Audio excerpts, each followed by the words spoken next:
India market invest মাইন্ডসেটে আপনাদের স্বাগত। যা চ্যানেল নতুন এসেছেন তাদের করলো প্লিজ চ্যানেলটাকে সাবস্ক্রাইব করবেন, লাইক করবেন, বেল আইকনটা প্রেস করবেন, তার সাথে অল বাটনটা প্রেস করবেন, নোটিফিকেশন সঙ্গে সঙ্গে আপনাদের কাছে গিয়ে পৌঁছাবে। আপনারা থাম্বনেলে দেখেছেন যে আমরা কোন কোম্পানি নিয়ে আলোচনা করতে চলেছি, যেই কোম্পানিটা কিন্তু আন্ডার ভ্যালু চলছে। রিসেন্টলি কোম্পানিটা হাই থেকে অনেকটা নিচে নেমেছে। কেন নিচে নেমেছে, কোম্পানি বিজনেস কী করে, কোম্পানি ফান্ডামেন্টাল কী আছে, ডিটেলসটা নিয়ে আলোচনা করতে চলেছি। শুধু একটু ধৈর্য সহকারে দেখতে হবে, তাহলে ডিটেলসটা আপনিও জানতে পারবেন। তবে ডিসক্লেমার দিয়ে রাখি স্যার, এটাকে কেউ বাই রেকমেন্ডেশন হিসেবে নেবেন না, যে আমি কোনো বাইয়ের কথা বলছি আর মন্ডেতে মার্কেট ওপেন হওয়ার সঙ্গে সঙ্গে বাই করবেন, একদম নয়।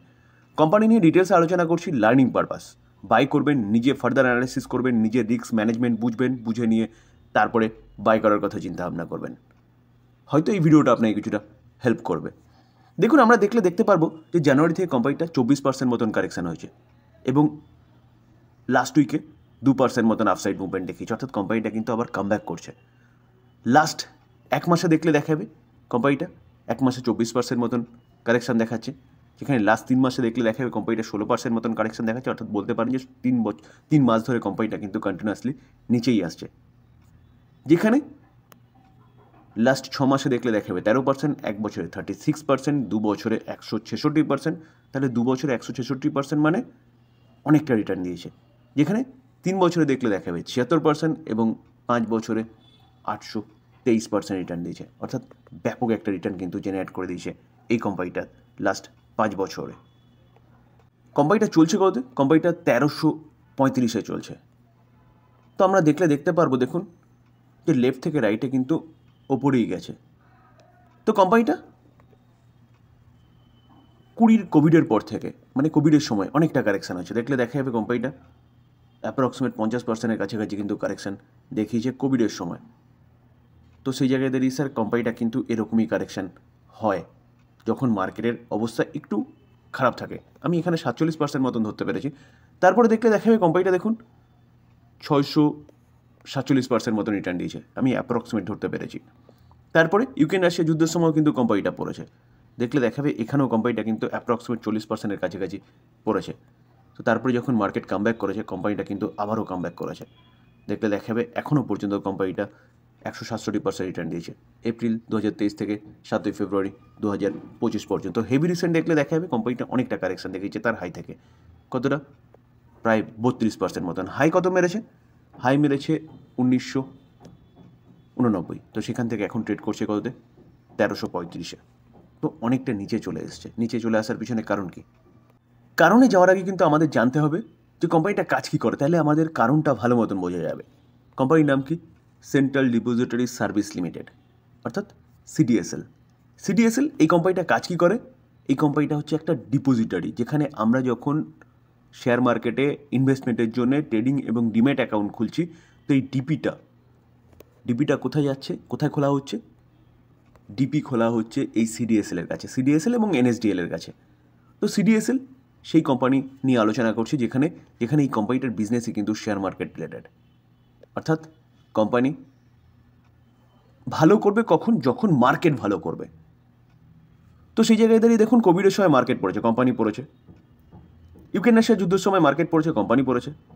কোভিডের পরে যখন ভালো সময় এসছে, কোম্পানি ব্যাপক আপসাইড মুভমেন্ট দেখিয়েছে। ইউক্রেন রাশিয়ার যুদ্ধের স্থিতাবস্থার পরে যখন মার্কেট মুভমেন্ট দেখিয়েছে, কোম্পানি ভালো মুভমেন্ট দেখিয়েছে। কেন?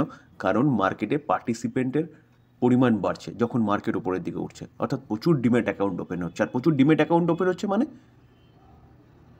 মানে স্যার কোম্পানির বিজনেস বাড়ছে, কারণ প্রচুর ট্রেডিং হচ্ছে। তো লাস্ট 3 মাসে কোম্পানির খারাপ অবস্থা হওয়ার পিছনে কারণ হচ্ছে লাস্ট 3 মাসে ব্যাপক একটা সেল অফ দেখা গেছে, অর্থাৎ এই কোম্পানির ইনকামে একটা ফল দেখা গেছে, যেখানে আমরা Q3 রেজাল্টও দেখেছি। তার জন্য কিন্তু কোম্পানিটা নিচে এসছে।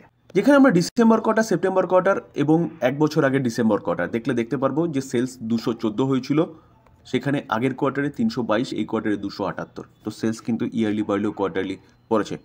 তো অপারেটিং প্রফিট যদি দেখি, 1 বছর আগে দেখলে দেখাবে 130 ছিল, সেটা আগের কোয়ার্টারে কত ছিল? 200 ছিল, এই কোয়ার্টারে 161। তো ইয়ারলি বাড়লেও কোয়ার্টারলি কিন্তু কোম্পানির যে অপারেটিং প্রফিট সেটা পড়েছে। এবং মেন প্রফিট দেখলেও তাই দেখতে পারবো যে মেন প্রফিট 1 বছর আগে 107 ছিল, আগের কোয়ার্টারে 162 ছিল, এই কোয়ার্টারে 130 হয়েছে, অনেকটা পড়েছে। পড়ার পিছনে কারণ কিন্তু মার্কেটের ফল।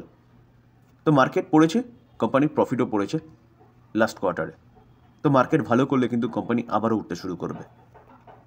আমরা যদি কোম্পানির রিজার্ভ দেখি, 5 বছর আগে 465, 578, 745, 861, 1055।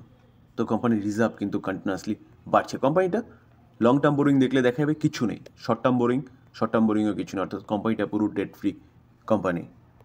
আমরা যদি ক্যাশ অ্যান্ড ক্যাশ ইকুইভ্যালেন্ট দেখি, তাহলে দেখতে পারবো যে 44 কারোর মতন কোম্পানিটার কাছে ক্যাশও রয়েছে। তো ব্যালেন্স শিট কিন্তু 5 স্টার ব্যালেন্স শিট, যেখানে কোম্পানি যথেষ্ট ভালো করছে।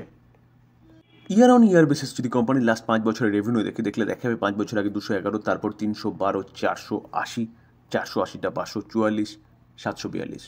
তো কোম্পানির রেভিনিউ কিন্তু কন্টিনিউয়াসলি বাড়ছে। তো আমরা যদি কোম্পানির প্রফিট দেখি, তো প্রফিট দেখতে পারবো যে কোম্পানির প্রফিট দেখুন 5 বছর আগে 77 ছিল, সেটা 160, 263, 263টা 272, 363। তো কোম্পানির প্রফিটও কিন্তু কন্টিনিউয়াসলি বাড়ছে, অর্থাৎ বলা যেতে পারে যে কোম্পানি কিন্তু বিজনেস ভালো করছে। আমরা যদি শেয়ার হোল্ডিং প্যাটার্ন দেখি, প্রোমোটার ডিসেম্বর 2024 অনুযায়ী প্রোমোটার কে আছে? প্রোমোটার 15% স্টেক হোল্ড করে রয়েছে, এবং ফরেন ইনস্টিটিউশন ইনভেস্টারকে দেখলে দেখা যাবে 17% স্টেক হোল্ড করে রয়েছে, domestic institution investor 19.3% stake hold করে রয়েছে, আর পাবলিক দেখলে দেখা যাবে 48% স্টেক হোল্ড করে রয়েছে। তো অ্যাপ্রক্সিমেট প্রোমোটার এফআইএসডিএস কতটা স্টেক হোল্ড করে রয়েছে? অ্যাপ্রক্সিমেট 52%-এর কাছাকাছি স্টেক হোল্ড করেছে। এখানে দেখলে দেখা যাবে দেখুন প্রোমোটার তেমন নেই, ফরেন ইনস্টিটিউশন, ডোমেস্টিক ইনস্টিটিউশন যাও আছে তার থেকে পাবলিক বেশি আছে, একটা চিন্তা ভাবনার বিষয়। দেখুন স্যার, অ্যাট ফার্স্ট দেখিয়ে নিই যে প্রোমোটার, এই যে প্রোমোটার যে 15% স্টেক হোল্ড করে রয়েছে না, এই প্রোমোটার কে? চলুন সেটা দেখি। দেখুন প্রোমোটার কি আছে 15% স্টেক হোল্ড করে? বিএসসি লিমিটেড, অর্থাৎ এই বিএসসি বোম্বে স্টক এক্সচেঞ্জ হচ্ছে সিডিএসএল এর প্রোমোটার। তার পাশাপাশি স্যার এই যে বোম্বে স্টক এক্সচেঞ্জ বলুন বা এই সিডিএসএল যে কোনো ডিপোজিটরি বলুন বা এনএসডিএল, এগুলোকে টোটাল দেখরেখ কে করে? সেবি, আমাদের রেগুলেটরি বডি। তো সেই জায়গায় দাঁড়িয়ে স্যার শেয়ার হোল্ডিং প্যাটার্ন এরকম রয়েছে বলে কোম্পানি নিয়ে চিন্তাভাবনা করার বিষয় আছে? একদম নয়। কারণ কোম্পানি, আপনি আগে বিজনেস দেখুন, কোম্পানির বিজনেস কী আছে। শেয়ার হোল্ডিং প্যাটার্ন এই কোম্পানির ক্ষেত্রে পার্টিকুলারলি বলা যেতে পারে যে এই কোম্পানি ঠিকঠাক আছে এবং রেগুলেট করে কে? সেবি, অর্থাৎ আমাদের মার্কেটকে রেগুলেট করে সেবি, এই কোম্পানিটাকেও রেগুলেট করে সেবি। তো এই কোম্পানিটা অ্যাটলিস্ট ডিফল্ট করবে না। আমরা যদি ইনস্টিটিউশন ইনভেস্টার দেখি, দেখুন মিউচুয়াল ফান্ড 11.21%, 23টা মিউচুয়াল ফান্ড, 30টা মিউচুয়াল ফান্ড রয়েছে, যেখানে নিপন ইন্ডিয়া 2%-এর ওপরে স্টেক হোল্ড করে রয়েছে, কানাডা 1.59% স্টেক হোল্ড করে রয়েছে, যেখানে প্রয়াগ দেখলে দেখা যাবে mutual fund 1.14%, Invesco 1.08%, Axis mutual fund 1%-এর ওপরে স্টেক হোল্ড করে রয়েছে। দেখুন ফরেন ইনস্টিটিউশন ইনভেস্টার 15.48%, 247টা ফরেন ইনস্টিটিউশন ইনভেস্টার রয়েছে। তার মধ্যে ইন্স্যুরেন্স কোম্পানিকে দেখলে দেখা যাবে 7.64%, 18টা insurance company, LICI 4.40% stake hold করে রয়েছে। তো এতটা স্টেক কেন হোল্ড করে রয়েছে? চিন্তাভাবনা করার বিষয়, যেখানে কোম্পানির business well and good, long term sustainable business. আমরা মার্কেট ক্যাপ দেখতে পারবো 27,000 কারোর মার্কেট ক্যাপ, অর্থাৎ একটা মিড ক্যাপ ক্যাটাগরির কোম্পানি, যেখানে পি রেশিও দেখলে দেখা যাবে 50.3 রয়েছে, পি ঠিকঠাক রয়েছে। রিটার্ন অন ক্যাপিটাল এমপ্লয় দেখলে দেখা যাবে 40.2 রয়েছে, এবং রিটার্ন অন ইকুইটি 31.3 রয়েছে, দুটোই ঠিকঠাক রয়েছে। এবং ডিভিডেন্ড ইল্ড রয়েছে কত? 0.71%, অর্থাৎ কোম্পানি কিন্তু একটা ডিভিডেন্ডও পে আউট করে। ও ফেস ভ্যালু কী আছে? ফেস ভ্যালু 10 আছে, মানে কোম্পানি কিন্তু এখান থেকে স্প্লিটও দিতে পারে। সেলস গ্রোথ দেখলে দেখা যাবে 25%, 10 বছরে, 5 বছরে 33%, 3 বছরে 33%, কারেন্ট ইয়ারে 58%। সেলস গ্রোথ কন্টিনিউয়াসলি বাড়ছে। প্রফিট গ্রোথ 29%, 5 বছরে 30%, 3 বছরে 28%, কারেন্ট ইয়ারে 58%। তার সাথে প্রফিট গ্রোথও কিন্তু বাড়ছে কন্টিনিউয়াসলি। স্টক সিএজিআর গ্রোথ 10 বছরের ডেটা অ্যাভেলেবেল নেই, 5 বছরে 57%, 3 বছরে 21%, কারেন্ট ইয়ারে 37%। তো কোম্পানিটা তার শেয়ার হোল্ডারদের যথেষ্ট ভালো রিটার্নও বানিয়ে দিয়েছে। রিটার্ন অন ইকুইটিও দেখলে দেখাবে সেটাও কিন্তু বাড়ছে 23, 26, 29, 31। স্যার আমরা যদি নিফটিকে দেখি, নিফটিকে দেখতে পারবো, দেখুন নিফটি লাস্ট 5 বছরে 94% রিটার্ন দিয়েছে, যেখানে নিফটির চার্টটাও কিন্তু সিমিলার ওয়েতে মেলে সিডিএসএল এর সাথে। 2020-তে গিরাবাট, 21-এ এই সময় গিরাবাট, এই সময় এখন গিরাবাট। তো সেই অনুযায়ী কিন্তু সিডিএসএলও সেইভাবেই গিরাবাট দেখাচ্ছে। তো যদি মনে হয় আপনার নিফটি 23,000 থেকে আস্তে আস্তে 25,000, 25,000 থেকে আস্তে আস্তে 30,000, 30,000 থেকে আস্তে আস্তে 50,000, 1 লাখ পর্যন্ত যাবে, তাহলে নিফটি যদি ভালো পারফরমেন্স করে, অর্থাৎ ওভারঅল মার্কেট ভালো পারফরমেন্স করবে, আর মার্কেট যদি ভালো পারফরমেন্স করে তাহলে আরও প্রচুর মানুষের সমাগম হবে আমাদের মার্কেটে, থ্রু মিউচুয়াল ফান্ড বলুন কি থ্রু ডিরেক্ট বলুন। তো সেই জায়গায় দাঁড়িয়ে সিডিএসএল এই কোম্পানিটার কিন্তু বিজনেস বাড়বে।